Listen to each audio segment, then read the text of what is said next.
Após grande familiarização com a luz, teve início a observação dos chamados detalhes da sua natureza e qual sua relação com os demais fenômenos da natureza.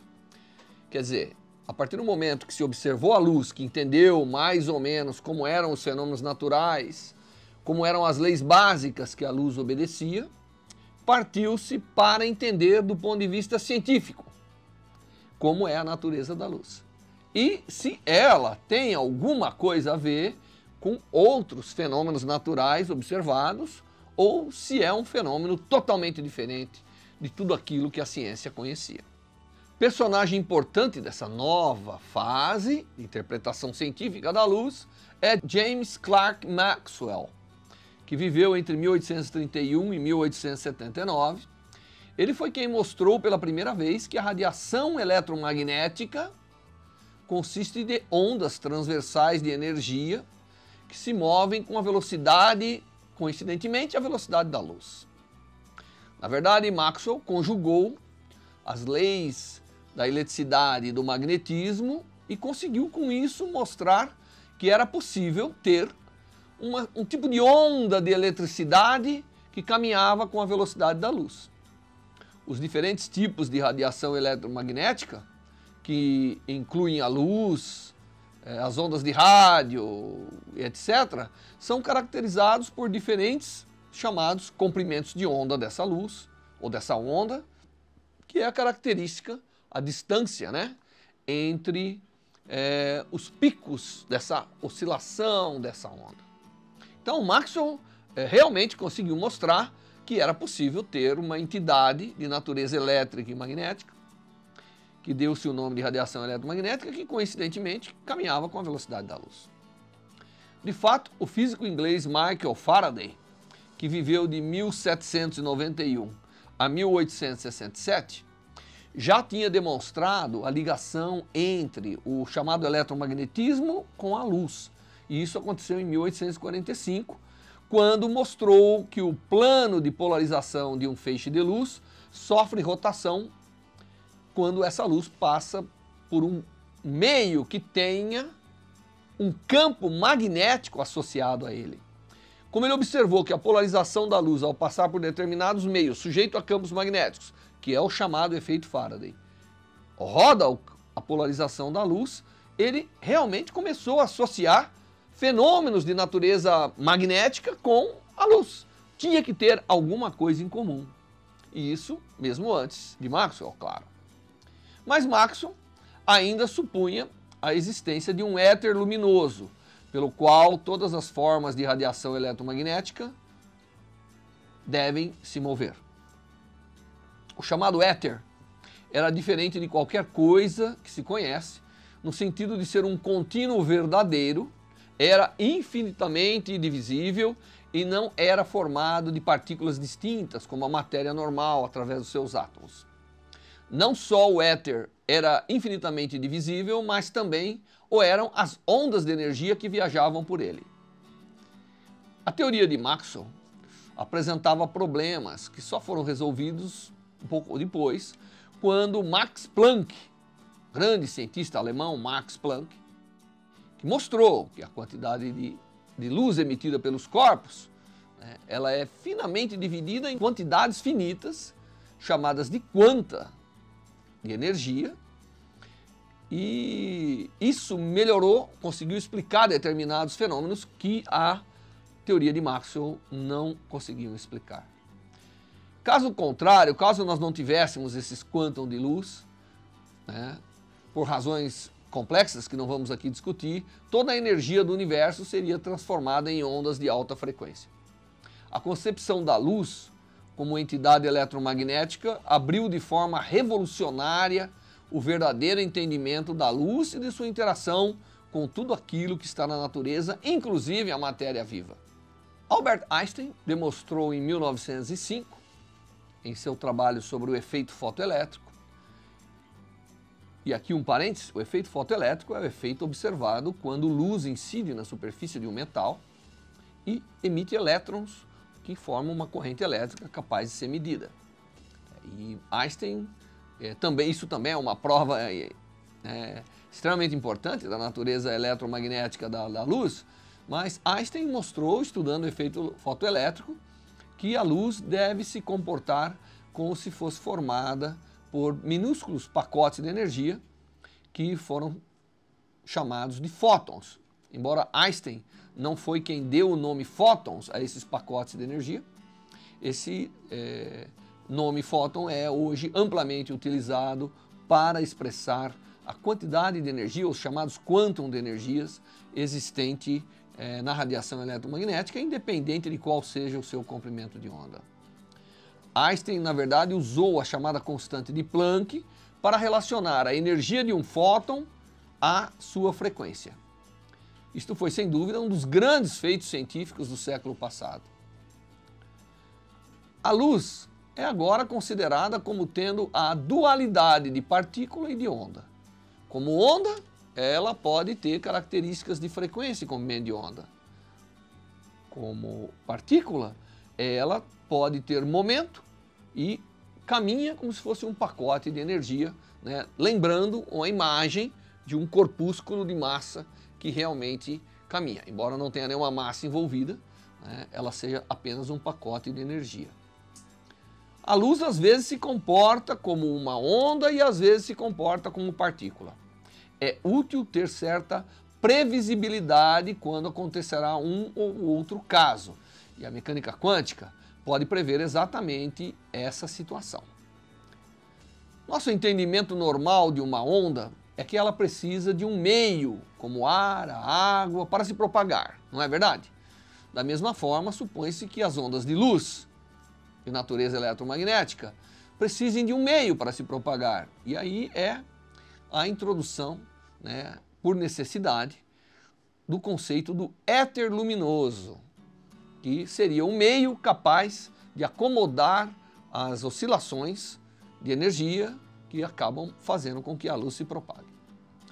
O fim do éter aconteceu com os resultados de um experimento extremamente famoso feito por dois físicos, Michelson e Morley, feito em 1887 nos Estados Unidos.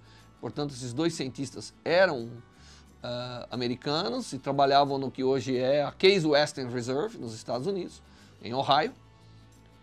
E se o éter existisse, os cientistas supunham que ele deveria preencher o espaço ao transportar a luz do Sol e das estrelas para a Terra.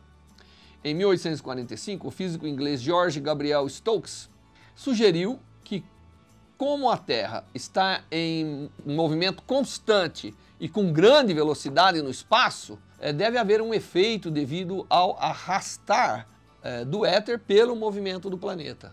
À medida que o planeta passa pelo éter, ele deve arrastar esse meio. E isso deve ter um efeito nas características de propagação da luz. Em qualquer ponto da superfície da Terra, a velocidade e a direção do movimento do éter deveria variar dependendo da hora do dia ou do ano, ou da época do ano. E baseado nisso, deveria ser possível que a gente se detectasse, através de um experimento, o movimento relativo Terra-éter, né, examinando-se a velocidade da luz em diferentes momentos e direções. Michelson e Morley, eles construíram um equipamento para medir a velocidade da luz com tanta precisão que seria capaz de detectar o efeito do éter, se esse existisse, de uma forma bastante simples. O sistema experimental deles era um interferômetro, que leva o nome deles, e consistia em dividir um feixe de luz que se propaga em dois outros, e esses dois outros se movimentam em ângulos ortogonais, em direções ortogonais, batendo em espelhos e voltando para serem recombinados. Portanto, a gente faz aqui um experimento de interferência óptica, dividindo a luz e somando de volta em um outro ponto.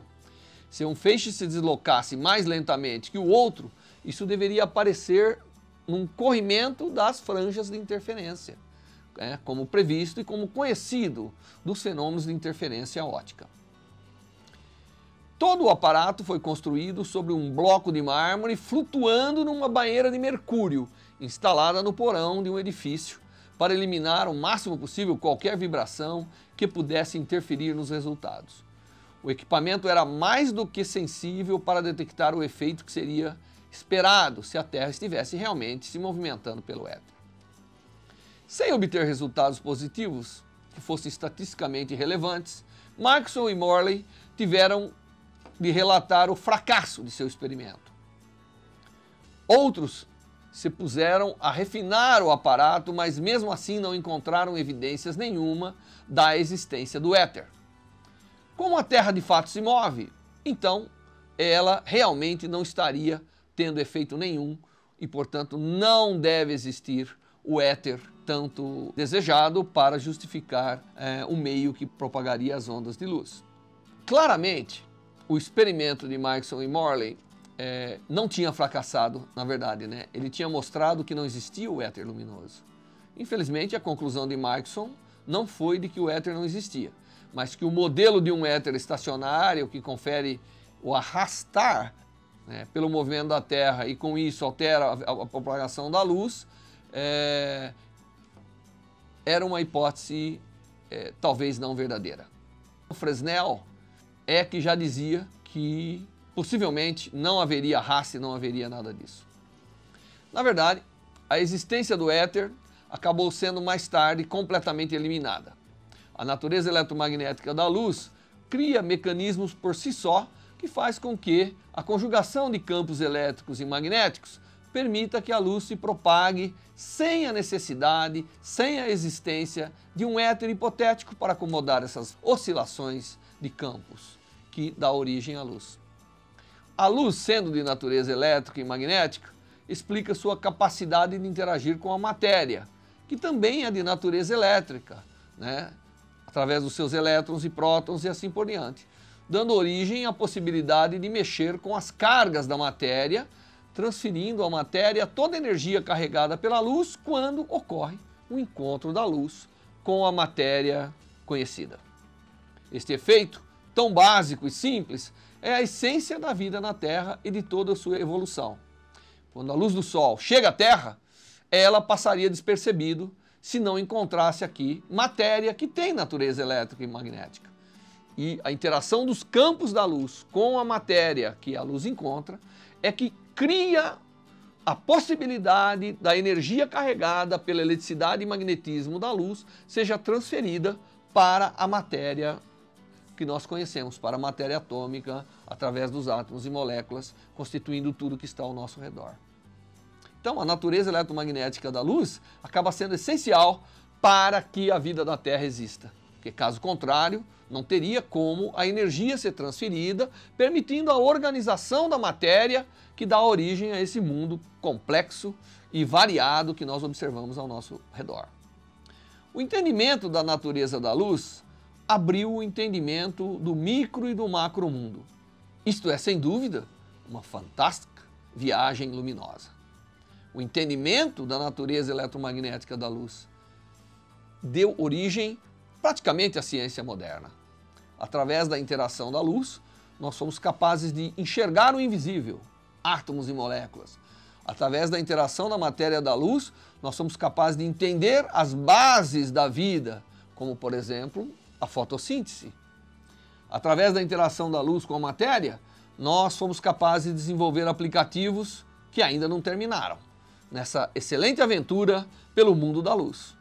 No próximo episódio, vamos apresentar algumas dessas magníficas aplicações da luz, a interação com a matéria e o benefício que ela pode trazer para toda a humanidade.